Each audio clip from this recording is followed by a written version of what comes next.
Hello all, and welcome to Cake Fest, where the asexual community takes on sexual media one movie at a time. On today's hit list we have Teeth, a satirical horror movie with a dark edge about a girl going through her teenage years and coming to terms with her sexuality. After being sexually assaulted by her high school crush, she comes to find out that she's a mutant with teeth in her down area, her privates.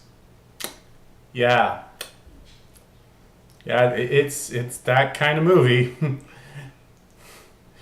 Enjoy.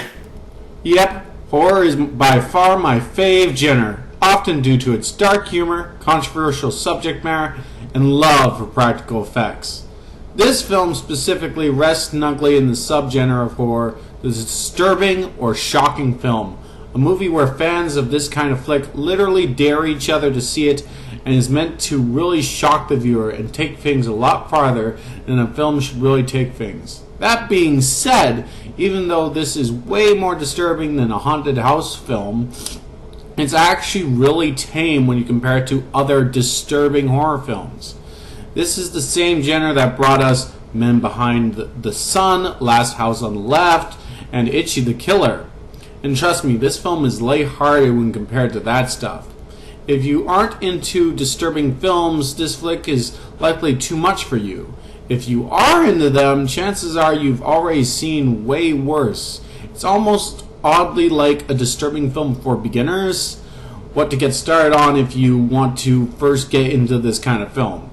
A big reason why this seems less disturbing than it should is the film is played as a satire. Dawn, played by Jess Wexler, which I might be mispronouncing, is part of a religious group that wants to avoid sex at all costs.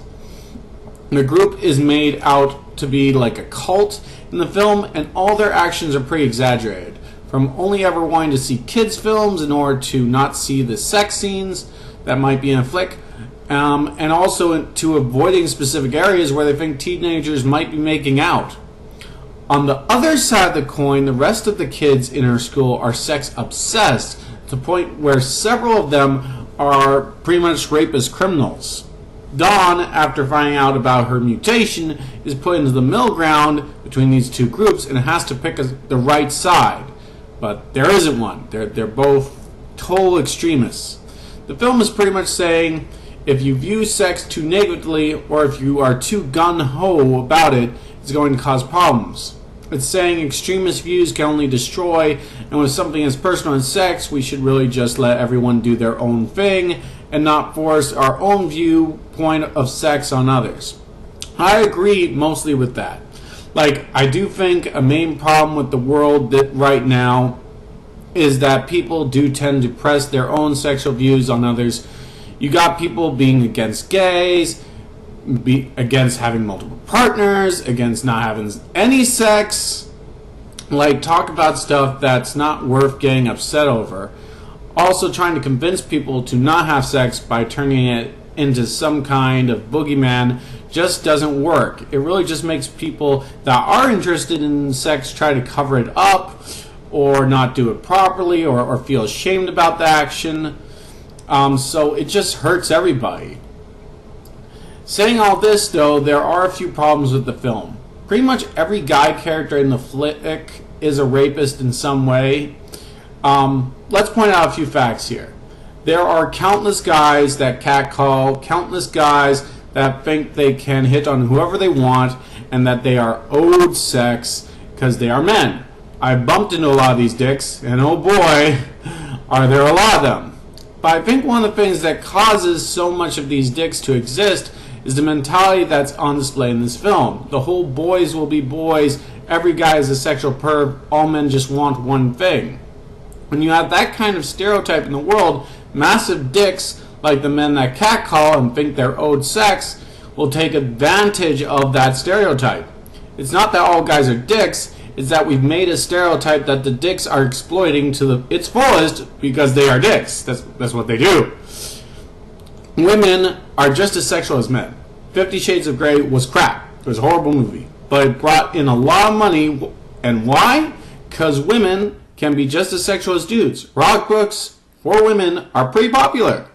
So if a woman sexual is just as sex crazed as a guy sexual is, then why don't they catcall or think that they are owed sex? Well, some do, but far less, because they don't have that women are sex obsessed perv stereotype to exploit like guys often do.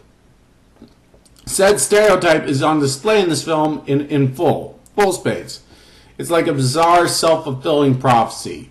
We got to stop saying that all guys just want one thing and start calling out the actual dicks as dicks, because they are dicks. They are. But that's also one of the good things about the film, the debates you could get out of it. There's a lot more thinking to this film than you would think there is. As for the asexual viewpoint, well, I think it's safe to say a lot of asexuals like myself can get annoyed over sexual media every now and then, and since this whole film is a massive satire on it, it makes it pretty enjoyable. Like, it mocks sexual media in a very aggressive and mean way, and sometimes that just gives you a nice little boost. It feels nice to see something mock something you don't like. So if you hate sexual media and you're ace, you might get a kick out of that aspect of the film. Just don't see it if you're sex repulsed. Though I think it's safe to say if you are, you'll be avoiding this movie anyways. So the film is quirky, it's oddly silly, it's dark, and it gets you thinking. I feel though it could have been a bit more brutal and gone a bit more crazy. So I give it a 7 out of 10. But that's just my take. What's yours? So yeah, that was my personal take on the film. Now I guess the question's bound to come up if you've seen the other videos in the series, that why did I have such a big, huge rant about the content in 50 Shades of Grey when the content in the film Teeth is technically a whole lot worse? Like, people die in that movie, there's rape, there's human mutilation, the whole rigmarole. So why am I all right with the content in Teeth and I'm not really that complaining about it when I went into a huge rant with the content in 50 Shades of Grey? What gives with that? You know what, that actually is an understandable question. That's a perfectly reasonable question. So here's my answer to why Teeth gets a pass from me and why I'm still wagging my finger at 50 Shades of Grey. And the answer is simply tone and how the actions are presented. In Teeth, people are raped, bodies are mutilated, tons of horrible things happen, especially to the main character, Dawn. But every time something horrible happens to her, or she does horrible things to other people, it's always shown in a really bad light. The movie's a satire, some parts are darkly silly, but the actions themselves are always shown in an extremely dark and disturbing light. It's saying these actions are horrible, and this is what horrible actions look like. Whereas in 50 Shades of Grey, Grey stalks Anna, he manipulates her, he does a whole bunch of questionable things. He does, if you pay note to the film. But throughout the film, it gives him the big old thumbs up and says, oh, these deeds are fine, who cares? He's an awesome guy, you should want to date him because he's awesome. So you see, one movie is displaying horrible actions in a horrible way, and another movie is displaying very questionable actions in a these actions are great way. You should totally do this. So Teeth just strikes me as a lot more honest.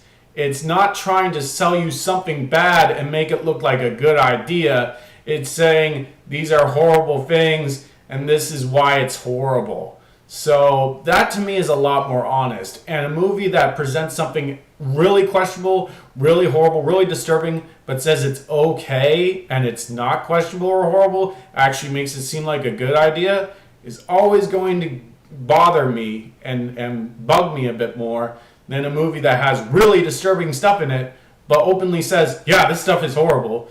That's why it's disturbing in the first place. You probably shouldn't do it. It's bad stuff.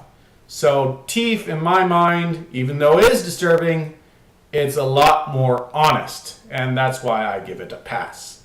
So I'm not a hypocrite, even though I seem like a hypocrite. And you may call me a hypocrite, but don't, be nice, okay? So anyways, that's my take on Teeth. Good flick. Could have been better, but still good flick. What's your take? And have a good slice of cake.